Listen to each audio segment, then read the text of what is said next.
अस्सलाम वालेकुम। BZD web TV की जानिब से मैं हूं फराज जमील। तो बढ़ते हैं आज के टॉपिक की तरफ। आज की तारीख में इंसान की सबसे बड़ी थ्रेट ना ही वर्ल्ड वॉर 3 है, ना ही इकोनॉमी लॉस है और ना ही पेंडेमिक है।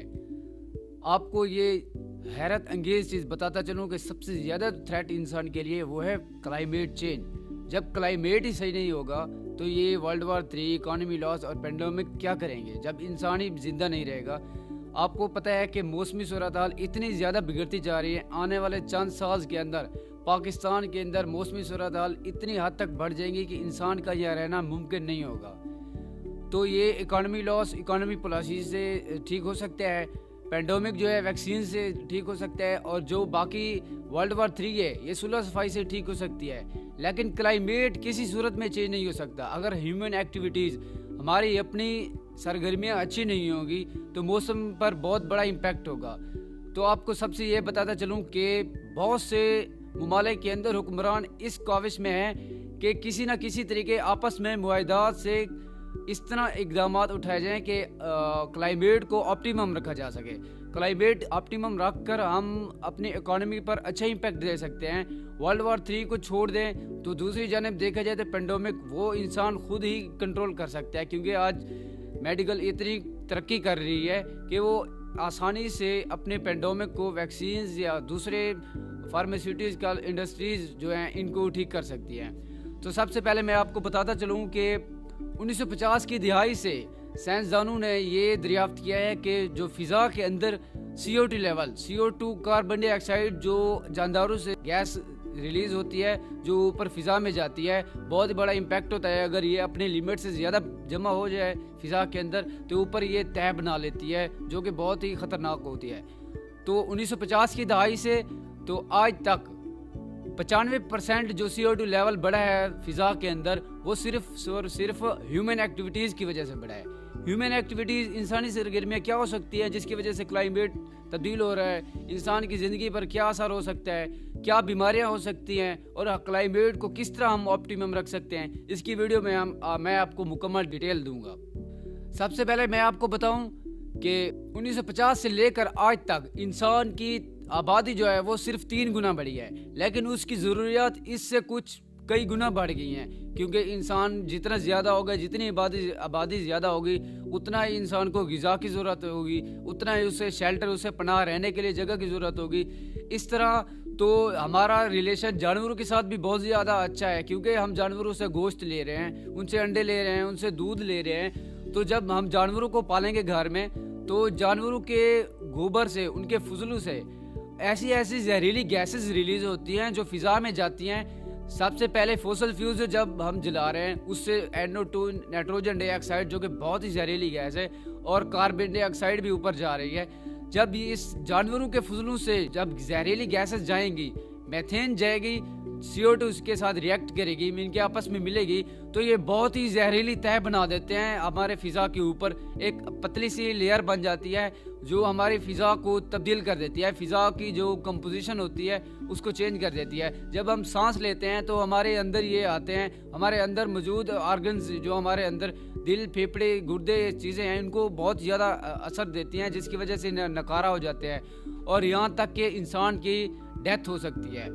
आपको हैरत अंगेज़ चीज़ इस बात पर हम बताएं कि अगले चंद साल पाकिस्तान के अंदर जो क्लाइमेट चेंज होगा वो इस बात पर खदशा ज़ाहिर हो रहा है कि इस दुनिया में कोई भी इंसान जिंदा बाकी नहीं रहेगा जिस तरह सूरत हाल चल रही है, क्योंकि इस वक्त पाकिस्तान के बहुत बड़े शहरों के अंदर इतनी ज़्यादा मौसमी सूरत हाल बिगड़ चुकी है कि हुकूमत ने इतने सख्त SOPs जारी कर दिए हैं कि इंसानी ज़िंदगी एक लिमिट के अंदर रह गई है। तो इन क्लाइमेट चेंज के अंदर तो मैं एक फैक्ट ऐड करूंगा कि ह्यूमन एक्टिविटीज़ फोसल फ्यूल्स जला रहे हैं, इंडस्ट्रीज शहरों के अंदर ले आ रहे हैं। जब शहर के अंदर आबादी ज़्यादा होती है गाँव की निस्बत, देहातों की निस्बत, शहरों के अंदर ज़िंदगी बसर कर रहे हैं लोग, जब इंडस्ट्रीज़ को अब शहरों के अंदर ले आएंगे वहाँ से जहरीली गैसेस, धुआं वगैरह खारिज होगा। पहले ट्रैफिक से धुआं आ रहा है क्योंकि हम अपनी पर्सनल ट्रांसपोर्ट यूज़ कर रहे हैं, ना कि कोई पब्लिक ट्रांसपोर्ट यूज़ कर रहे हैं। जबकि हमें हुकूमत क्या देती है, हर चीज़ SOPs दे देती है कि इस सूरत हाल के अंदर पब्लिक ट्रांसपोर्ट ही इस्तेमाल करनी चाहिए। हम तो अपनी पर्सनल ट्रांसपोर्ट यूज़ कर रहे हैं, इसकी वजह से जो जहरीली गैसेस फ़िज़ा के अंदर जा रही हैं वो ज़्यादा इम्पेक्ट कर रही हैं, सबसे ज़्यादा गले की बीमारियां हो रही हैं। इसके अलावा मैं और आपको बताता चलूँ कि जो क्लाइमेट चेंज के अंदर एक दूसरा इफेक्ट ये है, जो करंट इशू चल रहा है वो है स्मोक का, जो सर्दियों के अंदर बहुत ज़्यादा, सर्दियों से थोड़ा पहले आती है स्मोक।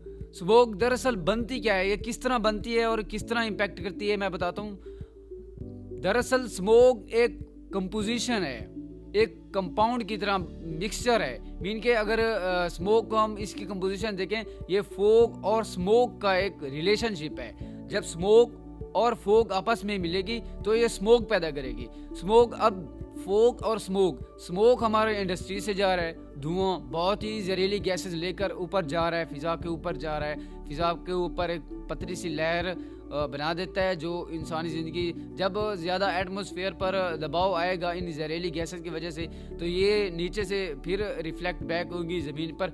जब ये ज़मीन पर गिरेंगी, ज़मीन पर तो ऑर्गेनिज़म्स, लिविंग ऑर्गेनिज़म्स, हम जानदार सारे इंसान रह रहे हैं, तो ये सांस लेंगे, सांस लेने के दौरान ये गैसेस उनके अंदर जाएंगी, उनके अंदर जब जाएंगी उनके ऑर्गन्स को बहुत ज़्यादा इम्पैक्ट पड़ेगा। इम्पैक्ट क्या पड़ेगा, गले की बीमारियां हो जाएंगी।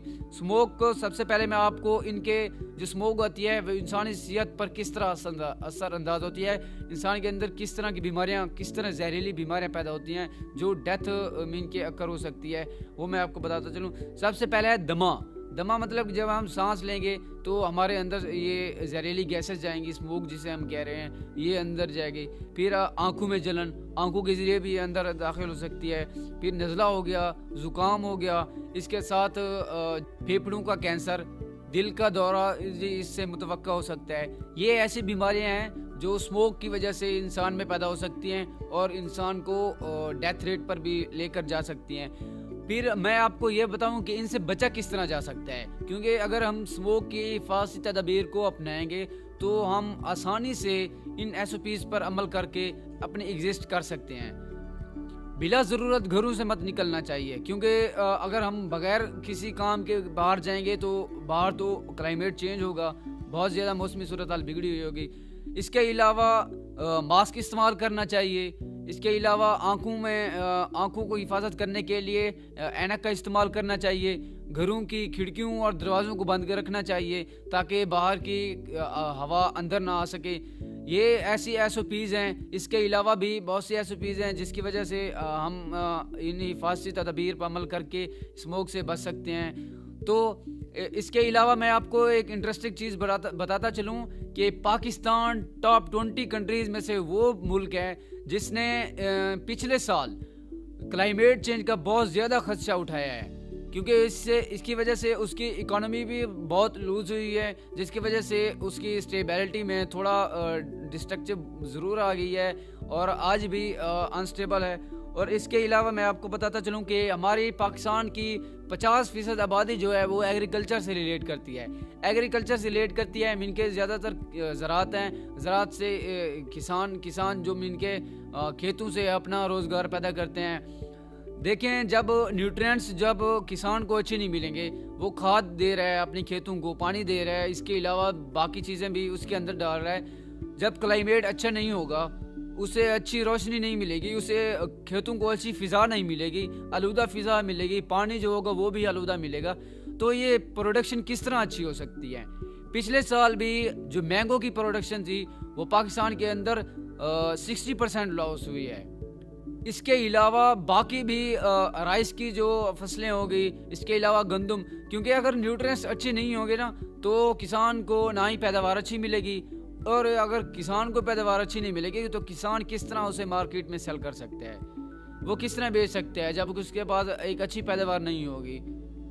इसके अलावा ये भी पाकिस्तान के ऊपर बहुत बड़ा इम्पैक्ट जा रहा है। तो सबसे आखिर में मैं आपको ये बताता चलूँ कि हुकूमत जो है इस स्मोक को कंट्रोल करने पर क्या इक़दाम पेश कर सकती है। हुकूमत को बाकायदा तौर पर SOPs जारी करने चाहिए, जो कि शहरों के अंदर उसके गली मोहल्लों मस्जिदों में प्लेटफॉर्म पर एडवर्टाइजमेंट इस तरह के मुनक़िद करने चाहिए कि आवाम को इस चीज़ के बारे में अवेयरनेस हो कि हम किस तरह ये ज़िंदगी गुजार रहे हैं और हम जो हैं क्लाइमेट चेंज पर हम पर किस तरह इफ़ेक्ट हो रहा है। इसके अलावा जो है अगर इन्हें स्मोक के बारे में पता ही नहीं है, इसकी बीमारियों को पता नहीं है, जब हम सेमिनार लगाएंगे उनके बारे में एड्स देंगे कि क्या स्मोक है, किस तरह बचा जा सकता है, इसके क्या ख़तरनाक नुकसानात हैं, जब हम इस चीज़ के बारे में अपनी आवाम को बताएंगे तो मुमकिन है कि इंसान जो है हिफाज़ती तदबीर इख्तियार करके अपनी एग्जिस्ट को बाकायदा तौर पर ऑप्टिमम रख सकता है। उम्मीद करता हूँ ये वीडियो आपको अच्छी लगी होगी। मिलते हैं अगली वीडियो पर। अल्लाह हाफिज़।